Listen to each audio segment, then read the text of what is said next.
I have a very, humble calling to be whatever, to be president, run for president, whatever. 2058, and I'm bipolar, so it's you know how I go like this, to want to be president. I mean, Trump is not delusional. When he first ran, he was a 100-1 underdog at first, and he was still a big underdog later and later on, but at least he's a billionaire and stuff like that. I just saw license plate 420, and you know what that means, 420? Luke 420. He rolled up the scroll. Let's see if we got another one. 5-6. 5-6. Ooh, 666. Yikes. John 666, and then they went out. But yeah, it is kind of unrealistic for someone like me to run, to win. But in 2058, you have to look at the climate of the world. I'm going to have one of my YouTube videos go viral. I think the Generation B, Generation C, one of those generations is going to love me. They're not going to want to believe the heresies. There's going to be some groups, and then as the Democratic Party gets more wicked, Trump probably wins here, and we're blessed. But the future is very dynamic, very dynamic. It's so dynamic that I might not even be president or run for president in 2058. Christ could return. Oh, 511 just popped up. That's more in favor of me running, actually, that 511. 511 means, what's 511? Ephesians 5:11. You guys know it better than me, right? Ephesians 5:11. Do not have fellowship with the darkness, rather expose it. Okay, well, there you go. But yeah, it's not about me. I really like Tim Scott, but I have I don't have any political depth, I knew so little about politics. I was literally a Democrat when I was 18. My parents were Democrats because of the whole, sure, Democrats hate humanity, but they love the poor. And my dad was brainwashed into the whole Democrat thing from his dad. And it was kind of a generational curse. And I just remember Obama, McCain, and I'm sitting here, junior year, 17 years old. I'm at Seneca, which is a school for anger issues, which I qualified for because I had so many demons in me when I was in the hospital. I was crazier than everyone else in there combined by a significant margin. And there was some crazy kids in there, but there was just kids who were just a few demons. But God and the devil were both doing a work on me, but you could say. I fell for the new age trap of the secret law of attraction, and I combined it with the very little religious knowledge I had, and my doctrine was so thin and strange and just changing, and it was just weird what I believed, and I didn't know what I was saying. I was parroting these new age quasi-Luciferian The Secret preachers, and I was really into it, and I believed everything. I believed in Santa until I was 10 years old. Gift of faith, But then I came across, later, I came across more Bible verses. Matthew 4:4.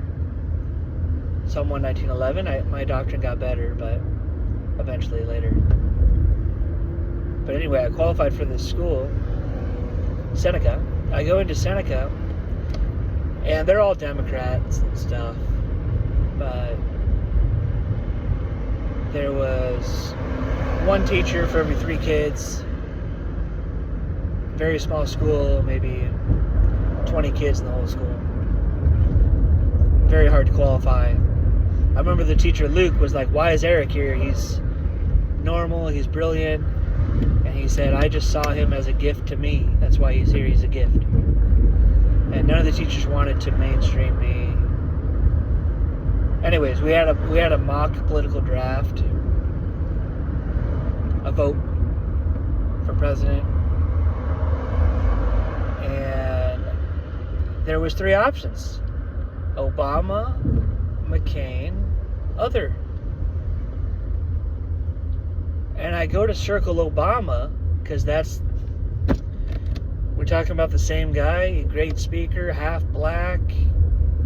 We've come so far with the racism thing. This is the guy who loves the poor, and I don't know anything about McCain or the Republican Party or anything. I don't know anything about anything, you guys. 17, I know absolutely nothing. And the reason why I bring up the story is because I'm going to tell you guys I'm going to be president, and I'm not going to study politics the next 30 years. I'm going to stay out of it, and I'm going to keep praying. I'm going to keep reading the Bible, and I'm going to run on the pro-life issue and on a dynamic cabinet with a bunch of political psychos who are they're all going to pitch their case for the best political policy, and I'm going to pray about them, and I'm going to pick one. And it's going to be a stacked, honestly, it's going to start off 15 Republican psychos, pro-life psychos. Well, we'll see, because the whole calling is dynamic, because, well, it's a very dynamic calling. It's very dynamic. But dynamic just means changing. So, it's a calling that changes. I have a very dynamic policy to be president. It is a joke, but it's less than 50% a joke. I'm more than 50% I'm being serious, you guys. Me. And it's not me, it's a combination of my bipolar mixed with God's calling me, and he keeps telling me, and the 511, like, let's look at this license plate. Let's see what this one says. 744, 747. What's 747? Forgiven of little, loveth much.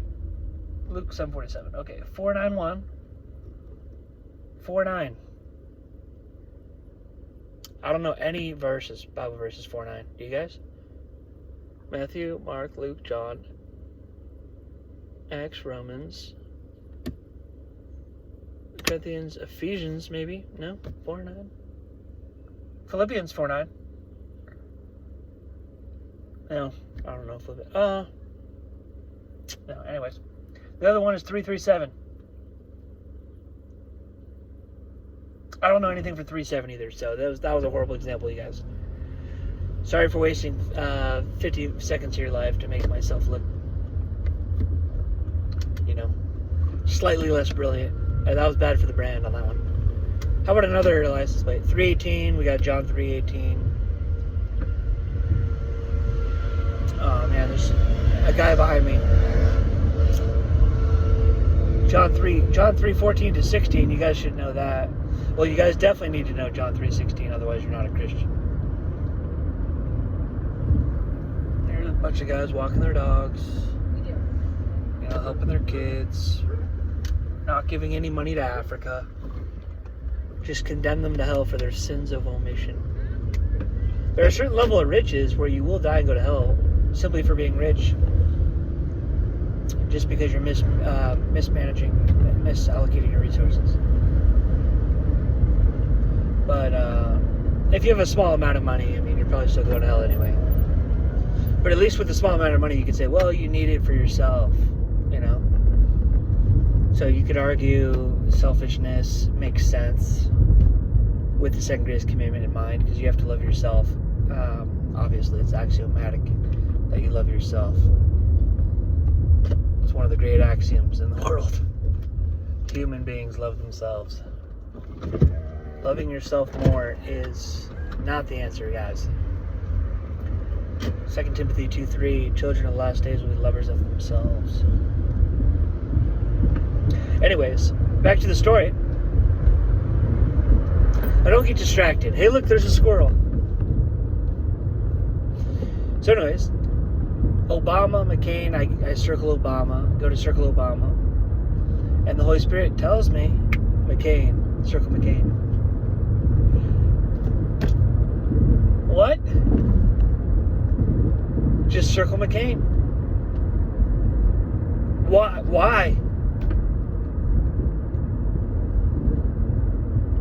Why? Anyways, I circled Obama. Crazy.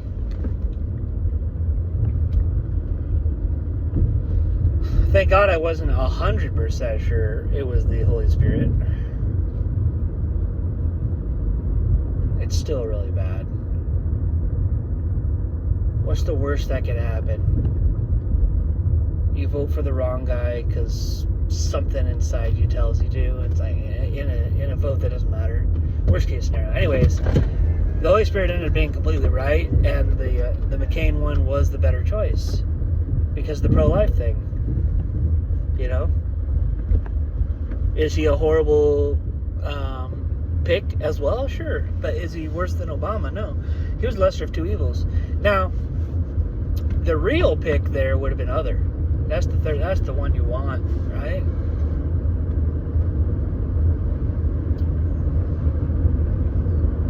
I'm telling you guys right now,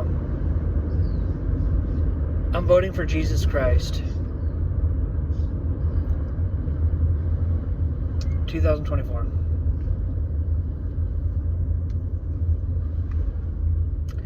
Unless Jesus Christ tells me otherwise.